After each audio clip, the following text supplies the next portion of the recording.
나를 부르시니가 하나님, 나를 보내시니도 하나님, 나의 나 된 것은 다 하나님 은혜라. 나의 달려갈 길 다가도록 나의 마지막 호흡 다하도록 나로 그 십자가 함께 하시니 나의 나 된 것은 다 하나님 은혜라. 한량없는 은혜, 갚을 길 없는 은혜, 내 삶을 애워싸는 하나님의 은혜. 나 주저함 없이 그 땅을 밟음도 나를 붙드시는 하나님의 은혜.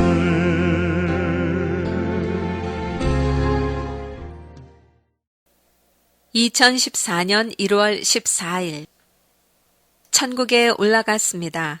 오늘은 주님의 옷에 피가 주먹만큼씩 군데군데 묻어 있습니다. 왜일까? 그리고 이미 3명의 갑옷을 입은 천사들이 내가 지옥에 갈 것을 알고 준비하고 있었습니다. 그들이 나를 보좌했습니다. 은색과 금색의 중간색의 갑옷으로 무장한 천사들인데 이전에 무장한 천사들과 틀린 점은 투구에 꼬리 같은 것이 달리고 그 꼬리 끝에는 깃털 같은 것이 달려있는 것이 틀립니다. 그리고 나도 흰옷 윗옷과 바지를 입었고 머리는 뒤로 묶었습니다. 캐주얼한 아주 야무진 모습이었습니다. 나와 무장한 천사들은 아주 밑으로 내려갔습니다. 그래서 말인데요. 엘리베이터를 타고 내려가는 느낌보다는 훨씬 더 빠른, 그래서 그냥 붕 떠서 구름에 서서 내려가는 느낌이었습니다. 한참을 붕 뜨듯이 내려갔습니다. 지옥도 여러 층이 있다면 우리가 지금 가고 있는 층은 아주 깊은 데 있음이 분명했습니다. 이렇게 깊게 내려간 적이 없었기 때문입니다. 그리고 불에 벌거벗은 머리가 대머리인 자들이 한 군데 모여서 불의 고통을 당하고 있는 모습이 보였습니다. 이들은 이 땅 위에 살 때의 중들이었습니다. 평생을 사람들로 하여금 불교를 믿게 해서 같이 지옥으로 끌고 온 자들입니다. 그리고 그들이 불 가운데 고통을 당하고 있었는데 그곳에 더 옆으로 그리고 더 안쪽으로 긴 쇠창살들이 상하로 되어 있는 감옥이 보였습니다. 감옥같이 생겼는데 그 감옥이 상하로 높이가 보통 감옥보다 상당히 높았습니다. 그것은 나중에야 알게 되었는데 여기에 들어있는 자를 괴롭히는 사단의 부하들의 키가 아주 크기 때문에 감옥 안도 그 높이가 커야 했습니다. 거기에는 한 노인이 있었습니다. 그는 다 벗은 몸이었고 대머리였으며 그 대머리에는 머리 한두 가락이 남아 있었습니다. 그의 목 주위로는 큰 원판 같은 불이 그 목을 감아서 고통을 주고 있었고 벌거벗은 몸으로 내 쪽을 향하여 쇠창살에 붙어서 두 팔과 두 다리로 그 쇠창살에 개구리처럼 매달려 있었습니다. 너무 괴로워서 바깥으로 제발 나를 이 감옥 바깥으로 나가게 해달라는 표현을 하고 있는 것이었습니다. 그는 불교의 창시자 석가였습니다. 그리고 감옥 안에 석가의 등 뒤쪽으로 얼굴이 마치 스파이더맨처럼 얼근 아주 흉악한 얼굴을 하고 있는 마귀의 부하 3명이 서 있었는데 그들의 키는 아주 컸습니다. 9피트, 250cm는 되어 보였습니다. 그 중에 첫 번째 놈은 긴 몽둥이를 들고 서 있었고 그 몽둥이로 석가를 사정없이 두들겨 패기 위해서였습니다. 두 번째 놈은 창을 들고 서 있었는데 그 창으로 석가를 찌르기 위함이었습니다. 세 번째 놈은 진갈색 실뱀들을 두 손에 가득 거머쥐고 있었는데 이 실뱀들을 석가의 눈구멍, 귓구멍, 콧구멍, 즉 구멍마다 집어넣기 위해서였습니다. 그리고 저쪽 앞쪽으로 중들이 불 가운데 고통받고 있는 곳에서도 키가 아주 큰 마귀의 부하들이 그 불구덩이를 피해서 나오는 중들을 잡아 패려고 봉둥이를 들고 서 있었습니다. 2014년 1월 18일 민족이 민족을, 나라가 나라를 대적하여 일어나겠고. 천국에 올라갔습니다. 주님은 내게 천사들이 가져온 생명수를 먹였습니다. 천국에 올라가니 길가에 많은 사람들이 늘어섰습니다. 주님과 내가 길을 걸으니 환영하는 손뼉은 치는데 다 걱정스러운 얼굴들을 하고 있었습니다. 내가 전쟁 때문에 고민되어 힘이 빠져 있는 얼굴을 보기 때문이었습니다. 우리는 위아래로 구불구불한 길을 따라서, 이 길은 특히 사도 요한의 집으로 인도하는 길입니다. 바로 사도 요한의 집 앞까지 갔습니다. 사도 요한의 집은 아주 웅장한데 그 앞의 길은 Y자 모양으로 나뉘어져 있습니다. Y자 가운데 안쪽으로 그 사도 요한의 집이 있었습니다. 길이 Y자로 갈라지는 그곳에 테이블이 놓여 있습니다. 미국에서는 그렇게 생긴 테이블을 피크닉 테이블이라 합니다. 저편에 주님이 앉고 이편에 나와 요한이 앉았습니다. 주님이 종이와 연필을 내게 주십니다. 나보고 제의사항을 쓰라는 것이었습니다. 내가 어제부터 열심히 주님께 기도한 내용을 쓰라는 것이었습니다. 주님은 내가 어제부터 열심히 기도한 그 기도 내용을 잘 알고 계셨습니다. 그래서 내가 이렇게 천국에 올라왔을 때 그것을 쓰라는 것이었습니다. 나는 그 종이에 내용을 쓰기 시작했습니다. 첫째, 북한 내에 구테타 일어날 것. 둘째, 북한의 최고 지도자가 제거될 것. 셋째, 북한 군대가 남한으로 투항하여 내려올 것. 넷째, 그 다음 북한 주민이 모두 남한에 항복할 것. 이렇게 되면 흡수 통일이 쉬이 될 것 같아서였습니다. 나는 어저께 이것을 놓고 열심히 기도를 올렸었습니다. 나는 종이에 나의 제안사항을 다 쓰고 난 후에 그 다음 나는 내 얼굴을 테이블에 납작하게 엎드려 받고 죽은 것 같이 그들의 결정을 기다리고 있었습니다. 그런데 주님은 꼭 북한의 최고 지도자들을 악의 도구로 사용해서 전쟁을 일으켜야 한다고 말씀하십니다. 아니, 주님의 마음이 말 안 해도 나에게 그렇게 전달이 되고 있었습니다. 그리고 또 요한은 그렇게 되면, 즉 내 제의사항대로 전쟁이 안 일어나고 흡수 통일이 되면 제3차 세계대전이 일어나지 아니할 것을 말합니다. 그런데 그 한국전쟁은 이 마지막 때에 꼭 일어나야 한다는 것이었습니다. 그러고 있는데 사도 바울이 도착해서 나와 요한 사이에 앉았습니다. 베드로가 와서 주님 옆에 앉았습니다. 마리아가 도착해서 베드로 옆에 앉았습니다. 마리아가 북한 주민 그 영혼들을 구해내야 한다고 말했습니다. 사도 요한은 그 사이에 이미 성경책을 테이블에 펴고 있었습니다. 이런 경우 성경책이 어느새 생겼습니다. 천국은 이런 곳입니다. 바울은 이렇게 하나 저렇게 하나 주의 복음이 북한에 전파되어야 한다고 했습니다. 베드로는 제가 가서 그냥 팍 북한을 벌할까요? 등으로 다 한마디씩 했습니다.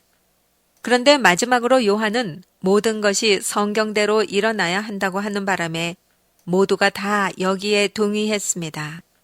즉, 전쟁이 일어나는 것도 성경대로 일어나야 한다는 말에 다 입을 다물게 된 것입니다. 성경대로 일어나려면 전쟁이 일어나야 한다는 것입니다. 결국 나는 내 제의사항도 많았지만 성경대로 전쟁이 꼭 일어나야 한다고 해서 결국은 나는 울면서 일어났습니다. 나는 오늘 주님이 왜 나를 사도 요한의 집 앞까지 데려갔는지 알 수 있었습니다. 결국 한국전쟁이 성경대로 일어나야 한다는 것을 알게 하기 위해서 나를 여기에 데려온 것입니다. 그 다음은 나, 마리아, 주님, 셋이 구름을 타고 인간 창조 역사관으로 이동했습니다. 우리 주위에 무지개가 세 사람을 허리 주위로 링과 같이 둘렀습니다. 그리고서 우리는 역사관에 도착했습니다. 북한 도발과 전쟁의 그림 다음으로 있는 그림이 전에는 안 보였는데 오늘 그 그림의 내용이 알아졌습니다. 즉 전쟁으로 인한 남북한의 피해자의 숫자였습니다. 그 다음 그림은 저번에도 말했듯이 어두움에 쌓여있던 북한 주민들에게 하늘에서부터 환한 빛이 비추어지는 장면이었습니다. 나는 역시 전쟁은 일어나는구나 하고 어쩔 수 없이 결론을 짓고 내려왔습니다.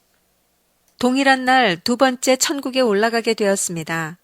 나는 벌써 사도 요한의 집 앞에 있는 피크닉 테이블에 앉아 있었습니다. 요한이 성경책을 들고 있었습니다. 나는 요한에게 내 질문에 대답해 주기를 졸랐습니다. 그러면 사도 요한의 말대로 성경대로 일어나기 위해서 남북 전쟁이 일어나야 한다면 성경에 어디에 그렇게 적혀 있냐고 물었습니다. 그랬더니 주님은 그 순간 나에게 하나의 성경 구절이 생각나게 했습니다. 그것은 민족이 민족을, 나라가 나라를 대적하여 일어나겠고라는 성경 구절이었습니다. 그것은 마태복음 24장에 나와 있었습니다. 이것은 재난의 시작이라 말합니다. 그리고 곧 그 후에 곧 주님의 공중재림이 있을 것을 말씀하십니다. 그러므로 우리 한국전쟁은 우리 성도들의 휴거가 있기 전에 꼭 일어나야 하는 전쟁이라는 것입니다. 오, 주님. 2014년 1월 23일. 천국에 올라갑니다. 여전히 두 개의 흰 말들이 달린 황금 옥마차를 타고 올라갑니다. 마차를 운전하는 천사 1명, 그리고 마차 바깥에서 나와 마차를 수호하는 천사 1명이 나를 데리러 왔습니다. 오늘은 마차를 운전하는 천사의 머리 위에 다이아몬드 장식의 머리핀이 얹혀져 있었습니다.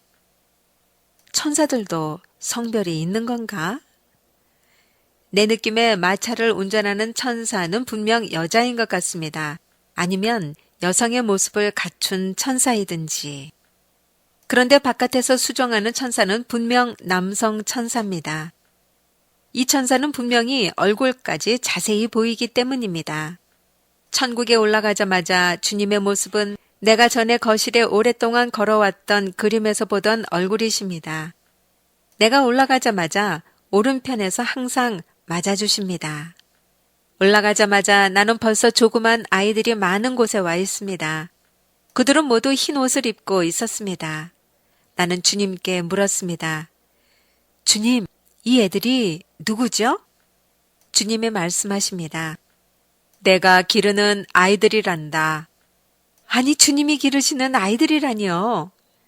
나는 놀랐습니다. 그런데 저기 아주 근엄하고 미남인 얼굴이 보입니다. 누구지? 하고 생각하는데 그의 날개가 내 눈에 보이기도 전에 나는 분명 그가 미가엘 천사장인 것이 알아졌습니다. 그는 아주 잘생겼습니다. 주님과 나 그리고 미가엘은 같이 구름을 타고 주님의 보좌가 있는 데로 갔습니다. 주님이 보좌에 좌정하시고 미가엘 천사장이 주님의 오른편에 섰습니다. 그의 기상은 참으로 놀라웠습니다. 여태껏 보던 천사들보다 훨씬 큰 날개와 눈이 부시게 흰 날개를 가졌습니다. 그리고 그 위엄이 넘쳤습니다. 그래서 그런지 나는 그 위엄에 눌려 주님의 보좌 앞에 바짝 엎드려 누웠습니다.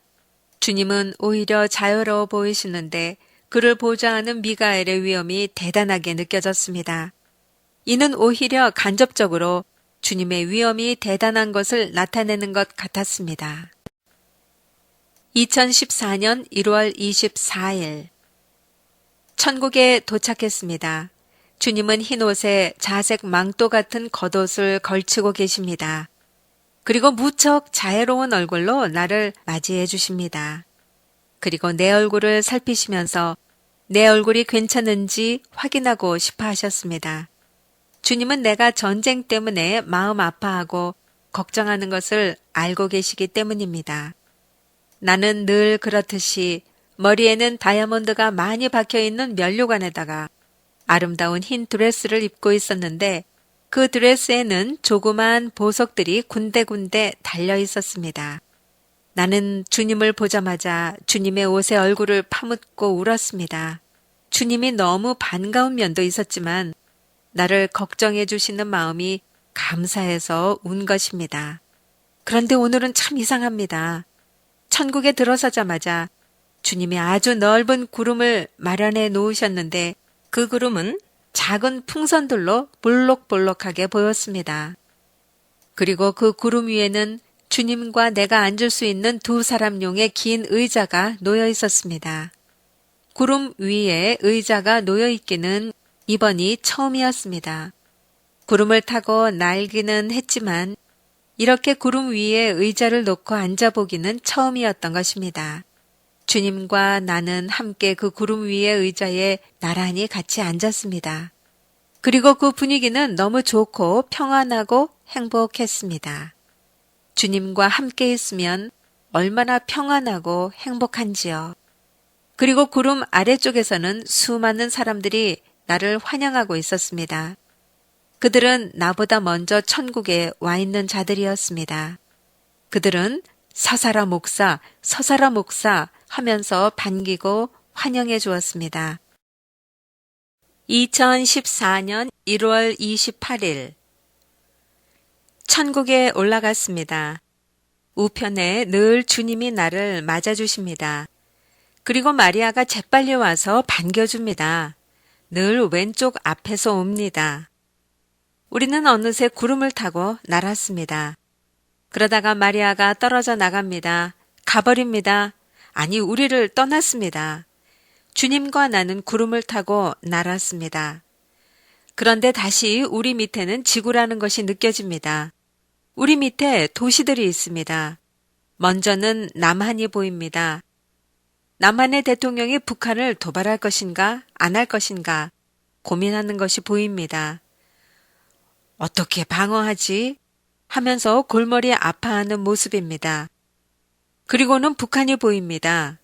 북한의 지도자는 어떻게 하면 무력 도발을 할 수 있을 것인가? 그것에 총 집중을 하고 있습니다. 그 머리나 마음이 말입니다. 지금 주님은 나를 그들의 마음을 느끼게 해주신 것입니다. 이것을 느끼고서는 나는 슬퍼졌고 전쟁 때문에 울고 있었습니다. 그리고는 우리는 다시 주님의 보좌 앞에 왔습니다. 나는 엎드렸습니다. 내가 울어보았자 소용없다는 것을 압니다. 그리고는 주님이 이전에 나에게 얼마 전에 돌아가신 대형교회의 아무개 목사님이 천국에 있지 않고 쇠창살 안에 있는 것을 보여주신 그 장소, 즉 정원 앞에 있는 벤치로 나를 데리고 가셨습니다. 나는 주님과 그곳에 앉았습니다. 나는 주님께 또 다른 유명한 목사님으로 최근 몇 년 내에 돌아가신 다른 한 분에 대해서 질문했습니다. 주님, 아무개 목사님은 어디 계세요? 나는 이전에 물어보았던 그 유명한 목사님이 당연히 천국에 있을 줄 알고 물어보았으나 쇠창살 안에 있는 것을 보고 매우 상심해서 다시는 유명한 목사님들에 대해서 안 물어보려 했었습니다. 그런데 시간이 흐르면서 다시 궁금해졌습니다. 오늘 내가 물어보는 이 목사님도 돌아가신 지 얼마 안 됐습니다. 그는 한국에서 참으로 유명한 목사님이셨습니다. 지금도 그 교회에서는 그분에 대한 추도 예배를 성대하게 하는 것을 보았습니다. 성도 독특해서 이런 성이 한국에는 별로 몇 없는 성입니다. 나는 다시 말했습니다. 주님, 아무개 목사님 좀 보여주세요. 했습니다. 그런데 그 목사님의 성함을 들으시자 벌써 주님의 눈이 벌겋게 변했습니다. 곧 울음이 터지실 것 같았습니다. 매우 슬퍼하시는 것이었습니다. 그래서 나는 즉시 그 목사님이 천국에 없다는 사실을 알았습니다. 주님, 왜 아무개 목사님이 여기 안 계시나요? 하고 물었습니다. 주님은 말씀하십니다. 그는 나의 개였다. 성경에 나오는 개가 있습니다. 이사야 56장 9절부터 짖지 못하는 개에 대해서 나옵니다. 이사야 56장 9절로 12절까지의 말씀입니다. 들의 짐승들아, 산림 중의 짐승들아, 다 나와서 삼키라. 그 파수꾼들은 소경이요, 다 무지하며 벙어리 개라. 능히 짖지 못하며 다 꿈꾸는 자요, 누운 자요, 잠자기를 좋아하는 자니, 이 개들은 탐욕이 심하여 족한 줄을 알지 못하는 자요. 그들은 몰각한 목자들이라. 다 자기 길로 돌이키며 어디 있는 자이든지 자기 이만 도모하며 피차 이르기를 오라 내가 포도주를 가져오리라. 우리가 독주를 잔뜩 먹자. 내일도 오늘같이 또 크게 넘치리라 하느니라. 나는 주여 하고 한탄이 나왔습니다. 그가 개였다니요. 주님이 말씀하십니다. 우리 같이 가볼까 하고 내려갔는데 아무개 목사님이 쇠창살 안에 흰옷을 입고 우리 쪽으로 보고 있지 않고 벽을 바라보고 뒤로 앉아 계신 것이 보였습니다. 나는 그 목사님을 보자마자 심장이 뛰어왔고 숨이 가빠졌습니다. 왜냐하면 그 유명한 목사님이 여기에 있을 줄은 꿈에도 생각하지 못했습니다. 나는 그냥 마냥 슬퍼졌습니다. 그리고 나는 내려왔습니다. 그리고 나는 그 목사님이 천국에 있지 않고 쇠창살 안에 있다는 것이 도저히 믿겨지지가 않아서 다음과 같이 결론을 내렸습니다. 나는 내가 본 것을 다 믿지 않는다. 나는 다시 보아야 할 것이다. 나는 그 유명하였던 두 목사님이 천국에 없는 것을 보았습니다. 그들은 다 최근에 돌아가신 분들입니다. 그러나 내가 본 것을 다 믿지 않습니다. 내가 천국에 갔을 때에 완전히 알게 될 것입니다. 여기서 내가 말하는 천국이란 하나님의 영광이 해같이 빛나는 예루살렘 성 안을 말합니다. 생명나무 과일을 먹을 수 있고 생명수 강가에서 값없이 원 없이 생명수를 먹을 수 있는 곳을 말합니다. 성경에서 말하는 성 밖을 의미하지는 않습니다. 나를 보내신 이도 하나님 나의 나 된 것은 다 하나님의